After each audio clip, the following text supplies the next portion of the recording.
Hello everyone, welcome back. You're watching Empyrion Galactic Survival episode 210.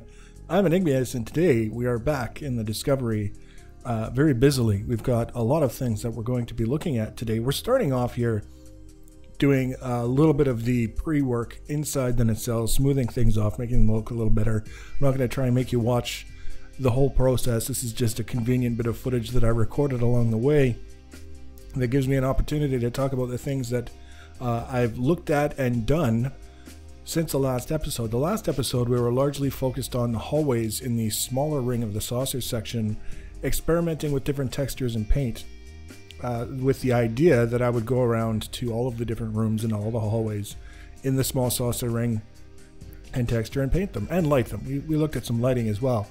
And I actually started on that process and I found that it was going to take, very literally, many hours in order to complete. And a big part of the issue has to do with the way textures work with the mirror feature. So looking at how much time you save by texturing in one area and having it automatically done on the other side, it basically cuts the amount of time in half that you need to spend. But whenever you're working with 22.5-degree blocks, there's no assurance that the texture you place here is going to show up in the same place on the other side. So there was kind of a problem there, and I realized that I wasn't going to be able to use mirror mode, or at least count on mirror mode, to save me the time that it was supposed to, which meant I was going to have to do everything basically manually, and that's where the hours started to come in. And combined with the fact that there was still that issue, you could only rotate textures 90 degrees from their base position, and then the next time you toggle it, it goes back to the base, 90 degrees base. That difficulty meant either I could leave some textures looking very wonky, or I could swap in a different texture and just have, call it variety, or whatever you want to call it, the reason for adding in the other texture, aside from the fact that we had to choose something else in order to make it work. That process, making that decision, experimenting with different textures to find ones that work in that particular space, just added more to the time requirement. So the long story having been told, the short version is that I won't be finishing the interiors of the saucer sections, the small or large, simply because of the time requirement in order to do that. So I've already done a lot of work that we've seen inside the small ring, putting in all of the different rooms. The only thing that's left to be done in there from a structural point of view is putting in the floors.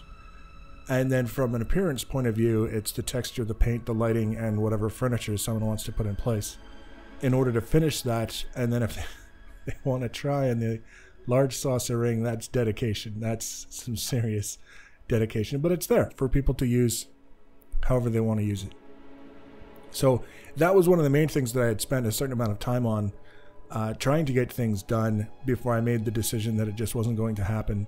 So then I started looking elsewhere, things that needed to be done in the finishing stages, working things toward a final position where we can release the blueprint and let people do what they want with it. One of those things was the force fields on the back end at the hangar bay. And when I first started looking at the hangar bay and how I was going to manage it, I decided I didn't want to use any of the existing doors because they weren't large enough, and it required an inordinate amount of control in order to get them to, you could have doors going up and doors going down and kind of doing like the big mouth thing, and then probably use logic stuff to make them all operate at once.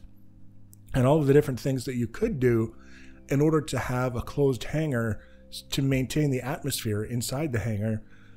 And then the force field blocks started going up for people to test, and they weren't available in the stable branch. I don't even know if it's called stable, the normal branch that people, except for the experimental types, tend to use.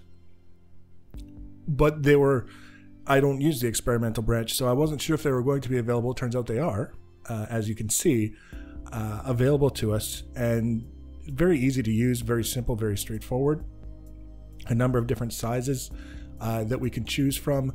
And the key thing to remember that slowed this down from just simply plunking them in place and then moving on was that whatever size of the force field you select you have to allocate that much space for it like you would any other block or any other multi-block structure. Just because it's a force field and it's not substantial, you can pass in and out of it without any difficulty, doesn't mean that you know, the blocks themselves can overlap with other blocks. So I had to make sure, however I put it together, was going to keep that in mind. So we've got two of the largest force field layouts to either side of the hangar opening, and that left us with a 3-block wide strip down the middle that was the only force field block size that would fit was the 3x9, except the opening is only 7 blocks high. So I had to allow for an extra 2 blocks, and what I did was I ended up punching a hole in the roof of the hangar and then just modifying the exterior structure to account for that hole so that we had enough space to put the force field blocks, have it come down, fill up that little strip down the middle, and now we've got a force field for the hangar, which is kind of cool. I like that. Very happy with it. I think it looks good. It functions. It does what it's supposed to do. You can fly ships in and out without having to worry about any kind of door at all. And it kind of helps a little bit with the pressurization conundrum and how much oxygen you waste by opening doors or making the decision to not pressurize the hangar. It's one or the other. So that was kind of a thing that I was happy about. Then it got to the nitty-gritty of getting the equipment in place in the nacelles that the ship needs to actually run. Now, up until this point, the RCS units, the little wee tiny generator that I was using, and the fuel tanks that were providing it with fuel, I just put them on top of the saucer section because I just needed, in the case of the generator and the fuel tanks, something to run the lights is primarily what I was interested in. But also I had all the RCS units back when I was trying to tilt the ship so that we could get better lighting where we were building, and we placed around 300 RCS units, basically just in stacks along the top of the saucer section. And that was enough to make the ship move, but so slowly that I was genuinely concerned that we wouldn't ever actually be able to get the ship to maneuver at a speed that would make it worthwhile trying to move around. That was really a big concern. So going into this whole process of filling in the nacelles with whatever we need in order to make the ship actually move, hopefully, was very much an unknown element that I had to sort out. I don't know how much power I'm going to need. I don't know how much fuel I'm going to need because I don't know how much power I'm going to need. And I don't know at what point adding more RCS units will diminish in terms of benefits to such an extent that they're no longer worth adding anymore because we're just not getting any benefit out of them. I do recall at some point reading that RCS units would have a diminishing returns kind of effect involved in them. Maybe they do, maybe they don't. But that was another unknown quantity that I was trying to consider as we were going into this process. So I put in some generators. There's a total of 24 generators in place now, obviously divided between the two nacelles. And the placement is kind of arbitrary. I wanted them to be in a position where you could see them, and there's going to be more that I build around them just for the sake of aesthetics and functionality. But realistically speaking, I could have placed them anywhere and had a list of reasons why that was not a horrible place to put them. So wherever they ended up is where they ended up. And in this case, I started at the back and I left myself some space. There was a certain amount of consideration. I left a little bit of space between the very back of the nacelle and where we started putting the generators, so that when I put some thrusters back there, if the thrusters are damaged or destroyed and they explode, it's less likely that the explosion will be able to damage the generators. And I've also surrounded the generators with combat steel and armored glass so that we have the aesthetic of these spinning generators without leaving them completely exposed to whatever wants to come through the wall and ruin their day. Following that was placing the fuel tanks, and I can tell you based on how many fuel tanks that I placed, I don't even remember how many there were, but it takes 7,500 of the large fuel cells, the ones that look like they're on a pallet, and they're kind of light blue cubes, 7,500 of those to fill the fuel tank capacity on the ship as it sits right now, which seems like a lot, but we'll see how much it really is when we get down to adding enough thrusters to make the ship go, and how much power draw that creates. We've got an enormous amount of space left to work with to add more generators if we need, more fuel tanks if we need, and then whatever's left over is whatever people want to put in there.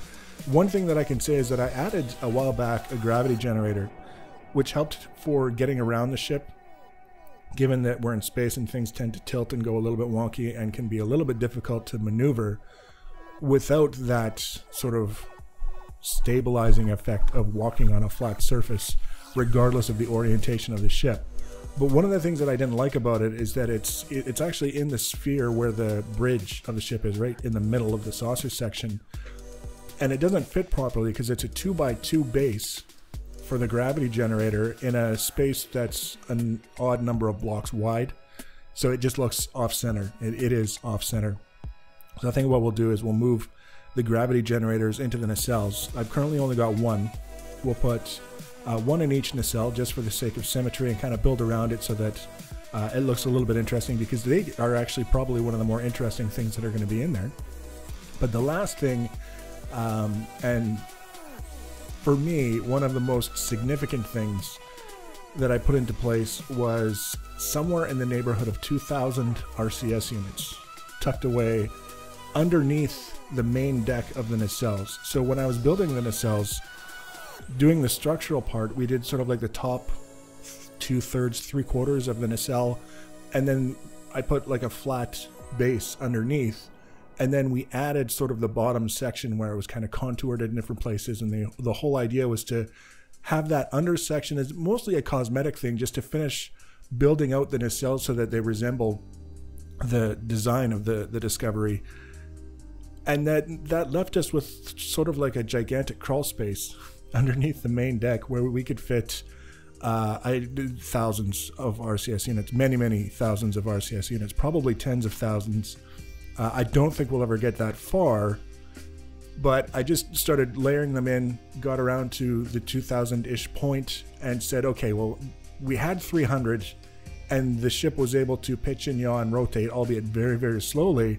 So with around 2,000 in here, what does that put us at? And this is me testing it for the very first time, and I was very, very pleased and relieved, I have to say, that the ship is actually reasonably maneuverable, all things considered. I don't know how this is going to pair with the propulsion of the ship, the number of thrusters and the acceleration, how long it takes to get up to speed, and how long it takes to stop once you're up to speed.